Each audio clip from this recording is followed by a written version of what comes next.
Good morning friends और study with ज्ञान प्रकाश में आपका बहुत बहुत स्वागत है। वीडियो को शुरू करने से पहले दो सुविचार आपको देना चाहूँगा। पहला ये कि अगर आप में अहंकार है और आपको गुस्सा भी आता है तो जीवन में आपको किसी दुश्मन की ज़रूरत नहीं है। और कहा जाता है कि बाद में पछतावा करने से अच्छा है एक बार और जी जान लगाकर कोशिश कर ली जाए।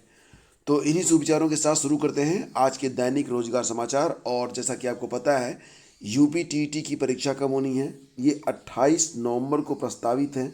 लेकिन आपको पता है कि उत्तर प्रदेश पुलिस भर्ती की परीक्षा भी 3 चरणों में होनी है और तीसरे चरण की जो परीक्षा है वो 27 तारीख से स्टार्ट हो रही है, 27 नवंबर से स्टार्ट हो रही है। यानी कि 28 नवंबर एक ऐसी डेट है जिस डेट पर 3 परीक्षाएं हो रही हैं। पहली यूपी टीईटी की परीक्षा होगी, दूसरी यूपीएचईएससी असिस्टेंट प्रोफेसर की परीक्षा हो रही है, तीसरी यूपीएसआई आदि जो भर्तियां हो रही हैं उसके लिए परीक्षाएं होंगी। तो 3 डेट यहाँ पर लगा दी गई है और ये तारीख एक ही है, 28 तारीख। हालांकि भी अभी जो है ऑफिशियली इस बात को डिक्लेयर नहीं किया गया है कि कौन सी परीक्षा टलेगी, लेकिन यहाँ पर एक दो परीक्षाएं हो सकता है कि 28 तारीख को ना हो। संभावना इस बात की भी जताई जा रही है कि हो सकता है कि यूपी टीईटी की ही परीक्षा टले। लेकिन यूपी टीईटी के लिए तो जितने भी परीक्षा केंद्र बनाए जाने थे वो बनाए जा चुके हैं। तो ऐसी स्थिति में यूपी टीईटी के लिए हो सकता है कि परीक्षा न टले, बाकी 2 परीक्षाओं पर विचार किया जा सकता है क्योंकि दोनों ही परीक्षाएं महत्वपूर्ण हैं और दोनों ही परीक्षाएं काफ़ी बड़ी हैं। तो दरअसल उत्तर प्रदेश में सब इंस्पेक्टर एसआई भर्ती के लिए परीक्षा 12 नवंबर से 2 दिसंबर के बीच 3 फेज में आयोजित की जानी है और थर्ड फेज की परीक्षा 27 नवंबर से 2 दिसंबर के बीच होनी है। यूपी टीईटी का आयोजन 28 नवंबर को ही होना है। ऐसे में माना जा रहा है कि बोर्ड द्वारा परीक्षा की तारीख को बदला जा सकता है, हालांकि अभी तक इसको लेकर कोई ऐलान नहीं किया गया है। तो फ्रेंड्स यहाँ पर आपको वेट करना होगा क्योंकि 3 परीक्षाएं हैं, डेट एक ही है, बड़ी संख्या में अभ्यर्थी इससे प्रभावित होंगे। तो निश्चित रूप से मुझे लगता है कि यूपी टीईटी की भी डेट बदल सकती है या फिर अन्य परीक्षाओं की डेट बदल सकती है। ऑफिशियली तो अभी कुछ नहीं कह सकते, लेकिन मुझे लगता है कि यूपी टीईटी की परीक्षा 28 को ही करवाएंगे। बाकी की जो डेट्स होंगी उसमें कोई बदलाव हो सकता है क्योंकि बाकी के लिए जैसे कि अगर बात करें यूपीएचईएससी की तो यहाँ पर आवेदक बहुत कम है, मात्र 32,000 33,000 लोग परीक्षा देंगे 28 तारीख को। और यूपीएसआई में तो संख्या अच्छी खासी रहेगी। तो यहाँ पर मुझे लगता है यूपीएचएससी की जो डेट्स है वो आगे जा सकती है, ये संभावना है, पॉसिबिलिटी है। तो यहाँ पर जो भी लेटेस्ट अपडेट होगी उसके बारे में आपको सूचित कर देंगे, लेकिन अभी फ़िलहाल आपको ये पता होना चाहिए कि परीक्षाएं 28 नवंबर को हो रही हैं तीनों, और अभी तक इसमें बदलाव की कोई सूचना प्राप्त नहीं हो रही है। 10वीं और 12वीं के लिए परीक्षा फॉर्म भरने का आज आखिरी मौका है। तो प्राइवेट स्टूडेंट जैसे कि एक विषय से जो लोग, जैसे प्राविधिक कला हो गया या फिर किसी संस्कृत से किसी भी एक विषय से जो लोग इंटरमीडिएट करना चाहते हैं या कोई भी विषय लेकर सिंगल विषय से या फिर प्राइवेट तरीके से ही बहुत सारे अभ्यर्थी अपना सब्जेक्ट कॉम्बिनेशन बनाने के लिए सिंगल सब्जेक्ट लेकर हाई स्कूल या इंटरमीडिएट करते हैं। तो उनके लिए खबर है कि 10वीं और 12वीं की परीक्षा फॉर्म भरने का आज लास्ट डेट है।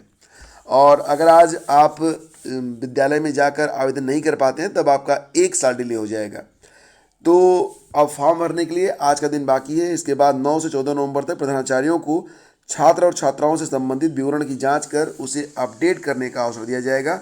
यूपी बोर्ड में हाई स्कूल और इंटर के परीक्षा फॉर्म और कक्षा 9 और 11 के अग्रिम पंजीकरण की अंतिम तिथि 19 अक्टूबर निर्धारित की गई थी, लेकिन इस पर जो है ऑनलाइन आवेदन में हाई स्कूल और इंटरमीडिएट के लिए पंजीकृत छात्रों की संख्या पिछले वर्ष के मुकाबले तकरीबन 5 लाख कम थी। तो इसलिए यहाँ पर जो डेट्स थी वो बढ़ा दी गई थी और डेट्स बढ़ाकर 8 नवंबर तक कर दी गई थी। आज 8 नवंबर है, यानी कि आज लास्ट डेट है।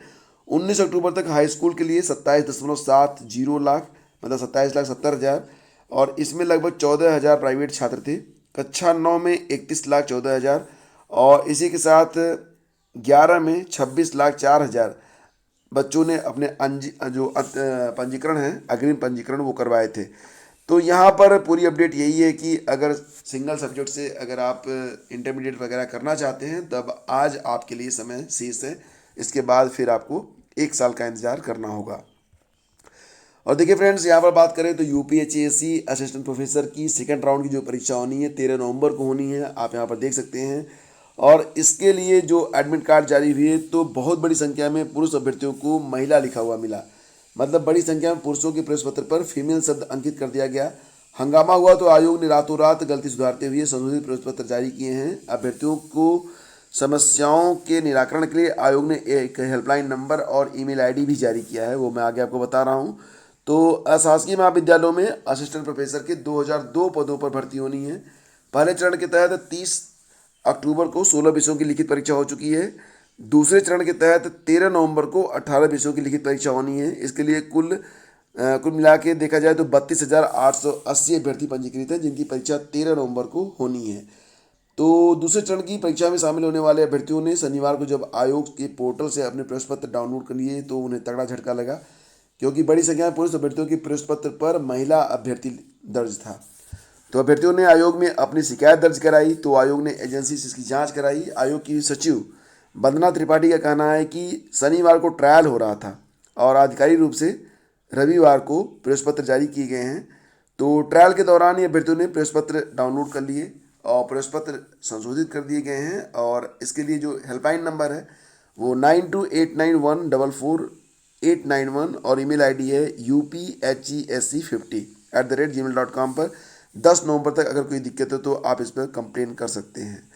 तो दूसरे चरण में किन किन विषयों की परीक्षा होनी है आप जान सकते हैं। 13 नवंबर को पहली पाली में हिंदी, संगीत सितार, भूमि संरक्षण, भूगर्भ विज्ञान, पादप रोग, एशियन कल्चर, आनुवंशिक और पादप प्रजनन, कीट पालन की परीक्षा होगी। इसके लिए 15,779 अभ्यर्थी पंजीकृत हैं। दूसरी पाली में मनोविज्ञान, इतिहास, प्राणी विज्ञान, समाजशास्त्र, सांख्यिकी, सैन्य विज्ञान, दर्शन शास्त्र, संगीत गायन, उद्यानिकी और कृषि सस्य विज्ञान की परीक्षा के लिए कुल यहाँ पर लगभग 17,131 अभ्यर्थी जो हैं वो पंजीकृत हैं। तो यहाँ पर गलत प्रवेश पत्र जो जारी किए गए थे उसमें संशोधन कर दिया गया है। अगर इसके बावजूद भी आपको कोई दिक्कत आ रही है तब आप यहाँ पर ये नंबर आप नोट कर लीजिएगा, यहाँ पर आप संपर्क कर सकते हैं। और देखिए फ्रेंड्स, बात करते हैं सीटीईटी परीक्षा के बारे में। तो सीटीईटी के लिए जो एडमिट कार्ड हैं वो दिसंबर के पहले सप्ताह में जारी होने की सूचना प्राप्त हो रही है। हालांकि जो सीटीईटी के एडमिट कार्ड होते हैं तो आपको पता ही होगा कि एडमिट कार्ड जो होंगे ये आपको वेबसाइट से ही डाउनलोड करने होंगे और इसके लिए जो लेटेस्ट अपडेट रहेगी वो मैं आपको समय से आपको बता दूंगा।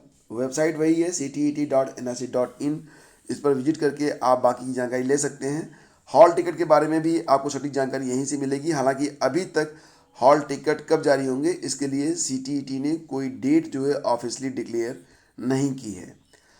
और उम्मीदवारों को सता रहा है शिक्षक भर्ती के चुनाव आचार संहिता में फंसने का डर। तो यहाँ पर फ्रेंड्स खबर है कि उत्तर प्रदेश में आने वाली प्राइमरी शिक्षक भर्ती का इंतजार अभ्यर्थी बेसब्री से कर रहे हैं और अभी तक सरकार ने नई भर्ती का विज्ञापन जारी नहीं किया है। हालांकि कुछ दिन पहले जब आप अखबारों को देख रहे थे तो ये प्रतीत हो रहा था कि मात्र 6-7 दिनों में विज्ञप्ति जारी कर दी जाएगी। छात्र के अनुपात में शिक्षक जो स्वीकृत शिक्षक हैं उनके रिक्त पदों का आकलन करने के लिए सरकार ने करीब 2 माह पहले 3 सदस्यीय कमेटी गठित की थी, लेकिन उसकी रिपोर्ट अब तक नहीं मिल सकी है। ऐसे में डीएलएड प्रशिक्षुओं को डर है कि भर्ती विज्ञापन जारी करने में हीला हवाली से वह प्रदेश के आसन्न विधानसभा चुनाव की आचार संहिता में फंस सकती है। इस कारण भर्ती विज्ञापन जारी कर जल्द से जल्द परीक्षा कराई जाए।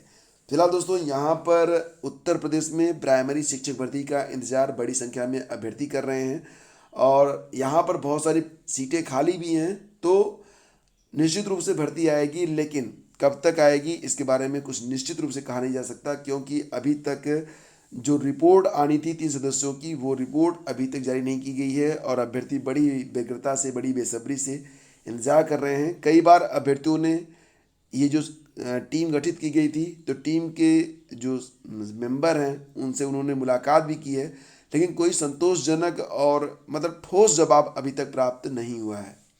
फिलहाल अभ्यर्थी लगातार अपनी परीक्षाओं की तैयारी भी कर रहे हैं और नई भर्ती का इंतजार भी कर रहे हैं। आने वाले समय में नवंबर में ही आपकी कई सारी परीक्षाएं होनी हैं। और लेखपाल भर्ती के बारे में बात करें तो CCC कंपलसरी कर दिया गया है और इसका नोटिफिकेशन नवंबर महीने में ही जारी किया जाएगा। स्वास्थ्य शिक्षा विभाग से संबंधित नोटिफिकेशन भी जारी होगा और अन्य परीक्षाओं की तैयारी भी आप लोग करते रहिए। इलाहाबाद हाई कोर्ट और यूपीपीएससी, आरओ तमाम परीक्षाएं हैं जो कि निकट भविष्य में प्रस्तावित हैं और सभी परीक्षाएं अपने समय पर होने जा रही हैं। इसलिए आप सभी लोग लगातार तैयारी करते रहिए। और देखिए, अक्टूबर में हमारी क्लास ठीक से नहीं चल पाई थी करंट अफेयर की, तो यहाँ पर करंट अफेयर का जो PDF है ये आपको अवेलेबल करवा दिया गया है और PDF सभी को सुलभ हो सके इसके लिए इसकी कीमत रखी गई है मात्र 15 रुपये। तो अगर आप चाहें तो इस PDF को डाउनलोड कर सकते हैं, लिंक वीडियो के डिस्क्रिप्शन में दे दिया गया है। Thank you so much.